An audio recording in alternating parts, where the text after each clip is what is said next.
Welcome to Invest Ed. Hello guys, welcome sa channel natin. Kung bago ka pa lang sa channel natin, huwag mong kakalimutan na i-subscribe and pindutin ang bell button para ma-notify ka sa mga bagong videos na lalabas sa channel natin. No?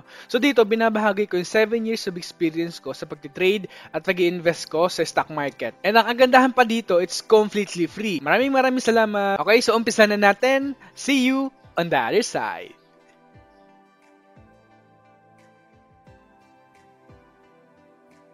Wenceslao and Associates, Incorporated operates as an integrated real estate development and construction company in the Philippines. The company operates through construction, sale of land and condominium units, and rentals segments. The construction segment undertakes general construction works, such as site development, earthworks, structural and civil works, masonry works, architectural finishes, electrical works, plumbing and sanitary works, fire protection works, and mechanical works. The sale of land and condominium units segment engages in the development and sale of industrial and other parcels of land and residential condominium units. The rentals segment leases real estate properties, including land and building and other structures. The company also offers construction services comprises bridges, roads, and pavements, infrastructure services, such as construction, restoration, and renovation of underground utilities, drainages, and government projects, and vertical construction services, including commercial buildings, homes, and offices. In addition, it rents construction equipment and provides wall and housing systems, concrete roof tiles, hollow and paving blocks, and ready-mix concrete products, as well as offers land reclamation solutions. As of December 31st, 2019, DM Wenceslao and Associates, Incorporated had 8 developed properties with a leasable floor area of 89,914 square meters. The company was founded in 1960 and is based in Parañaque City, the Philippines. DM Wenceslao and Associates, Incorporated is a subsidiary of Wendell Holdings Company, Incorporated. Kita natin dito yung intrinsic value ngayon ni DM ay nasa 10.47 pesos per share. And ang time na ina-analyze natin to, yung kanyang previous close ay nasa 598. And yung margin of safety ay nasa 8.37. So nakakahulugan nyo na nasa buy ratings ang company in terms of intrinsic value. Now, let's focus sa kanyang chart. No? Kung nakikita natin dito guys, yung kanyang 52-week high ay nasa 10.44 and yung kanyang 52-week low ay nasa 5.05. So nakikita natin talagang nag-drop down itong company, no, in terms of prices nila. Kung nakikita natin dito guys, yung kanya net foreign yield ay nasa 187.9 million.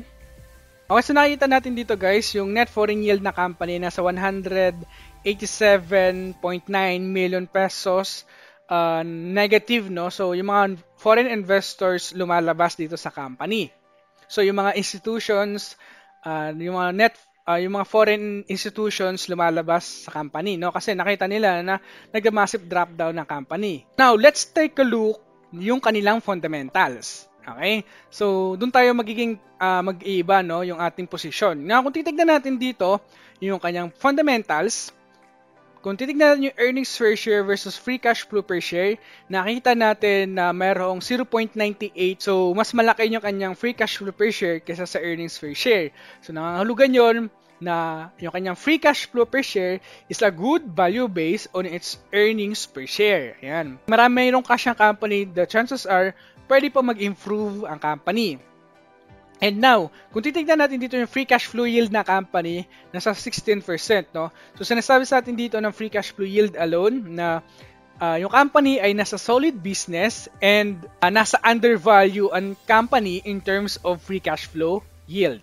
And now, let's take a look yung kanilang fundamentals sa free cash flow. Kung titignan natin dito guys, yung kanilang free cash flow, no? Ayan, nakita natin na puro positive yung kanilang free cash flow. So that's a good sign, no, na talagang nag-grow yung kanilang free cash flow. Kung titignan natin dito yung moat natin sa company, wala, no? So hindi pa kasi natin na-update na kung pupunta ako sa aking property industries, ayan, kay Wenceslao. So nakita natin dito yung moat natin kay Wenceslao ay nasa 8 yung ratings natin, no? So nakita natin dito na yung earnings per share na company nasa 4%, cash from operating activities nasa 23%, net income ay nasa 9%, book value per share ay nasa 0% tayo, no? Now, kung titignan natin dito guys, yung kanyang return on invested capital and ROIC, talaga nakikita natin na binavalue ng company yung kanilang mga investors. Ayan, nakikita natin, no? Kung titignan natin dito yung kanilang debt to earnings ratio, no?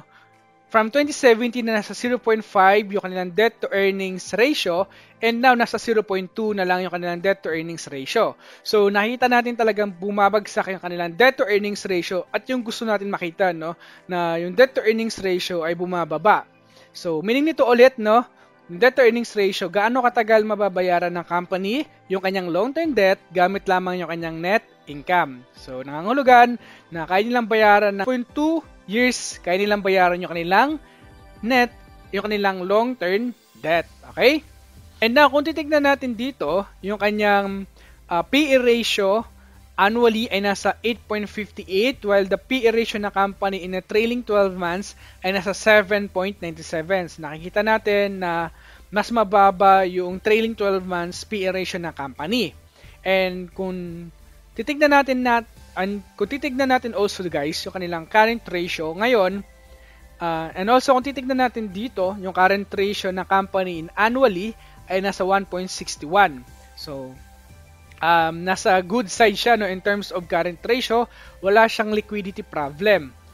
Let's compare current ratio annually to the current ratio in trailing 12 months or in a quarterly. Nakikita natin dito yung kanyang current ratio ay nasa 1.63. Also, nakikita natin na ang current ratio ng company ay nag-improve yung kanilang liquidity. That's a good sign also, no? So, tumataas yung kanilang current assets kaysa sa kanilang current liabilities. Titignan also natin ang kanyang payout ratio ay nasa 6.54 annually, and yung kanyang payout ratio in trailing 12 months ay nasa 6.29. And now, kung titignan natin dito yung total debt na company versus total equity annually ay nasa 3.38 lang. So nakita natin na nasa good side also siya. Bakit? Kasi gusto natin makita also dito, no, 40% pababa lang yung kanyang total debt to equity, no. So nangangahulugan nito, every 1 peso na ginagamit ng company sa kanyang operation, 3.38% noon ay finance lang by utang. Okay, so that's a good sign, no? So let's compare total debt, total equity annually to total debt to total equity na company na quarterly basis. So ayan, nakikita natin also dito na talagang nasa 2.75, no? Talagang bumababa yung kanilang total debt to total equity. That's a very, very good sign, no? And kung titignan natin dito guys, yung kanyang moving average, okay, ay nasa bullish maliban na sa MA200, doon nasa bearish.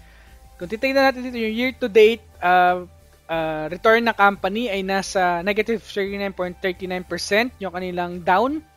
And yung kanyang short-term trend and medium-term ay nasa uptrend. And also, no, kung titignan natin dito yung indicators na company, ayan. Also guys, no, kung titignan natin dito yung margins natin sa company, nakikita natin dito yung gross margin ng company annually ay nasa 80.24% and gross margin natin trailing 12 months ay nasa 77.85%. So, bumaba yung kanyang trailing 12 months compared sa kanyang annually, but still, yung 77.85% na yan, it is considered a very, very good gross margin. And compared to the net profit margin na company annually ay nasa 64%. Annually yung kanyang net profit margin. Comparing to the net profit margin na company in a trailing 12 months, nasa 64.80%.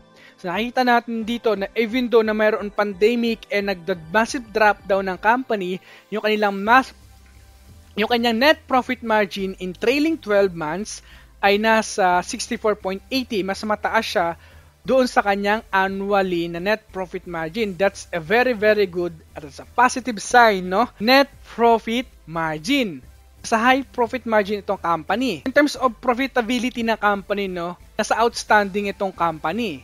Okay, now in additions, no, dito sa company na to, kung titignan natin dito yung kanyang revenue, over the years talaga nag-grow ang company. Okay?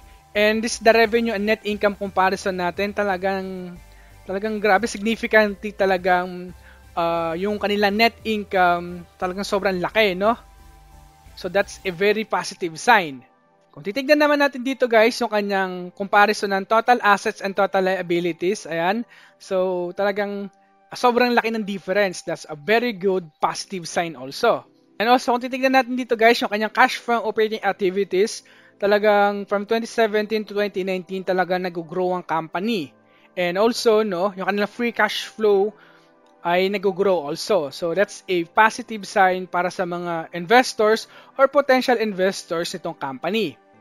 Also, in terms of Snowflake analysis natin sa company, no, hindi pa natin masyadong nalagay kasi yung data dito, hindi pa natin nalagay kasi hindi pa tapos yung property industries.